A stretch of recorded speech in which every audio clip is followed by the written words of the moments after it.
కూటమి ప్రభుత్వంలో శరవేగంగా కర్నూలు జిల్లా అభివృద్ధి చెందుతుందని మంత్రి టీజీ భరత్ తెలిపారు. ఆంధ్రప్రదేశ్లో మరో 2 సార్లు కూటమి ప్రభుత్వం అధికారంలోకి వస్తే రాష్ట్రం మరింత అభివృద్ధి చెందడం ఖాయమని మంత్రి పేర్కొన్నారు. కర్నూలులో జరిగిన మినీ మహానాడులో పాల్గొన్న ఆయన టీడీపీ నాయకులు కార్యకర్తలకు ఓర్పు అవసరమని అన్నారు. రానున్న కర్నూలు కార్పొరేషన్ ఎన్నికల్లో 33 వార్డులను టీడీపీ కైవసం చేసుకుంటామని టీజీ భరత్ ధీమా వ్యక్తం చేశారు. 2019లో నుండి టికెట్ వార్ జరిగింది.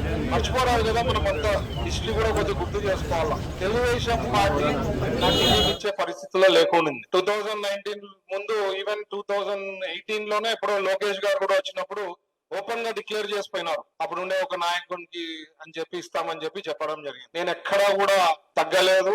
నాలో ఆ కసి ఇంకా పెరిగింది. ఆ కసి పెరిగి నా స్టైల్లో నేను తీసుకోపోయినా ఏ సర్వే చేసినా కూడా టీజీ భరత్ తప్ప వేరే మనిషి ఇక్కడ గెలిచే పరిస్థితి ఉండదని చెప్పే లెక్కలో అందులో చంద్రబాబు గారి దగ్గర మార్క్స్ తెచ్చుకోవడం అంటే ఆషామాషిగా సోమశెట్టి అంకుల్ బాగా తెలుసది. ఎన్ని సర్వేలు చేపిస్తారో, రకరకాల సర్వేలు చేసినా టీజీ భరత్ కర్నూలు, టీజీ భరత్ కర్నూలు కి అనే లెక్కలో ఉంటే ఫైనల్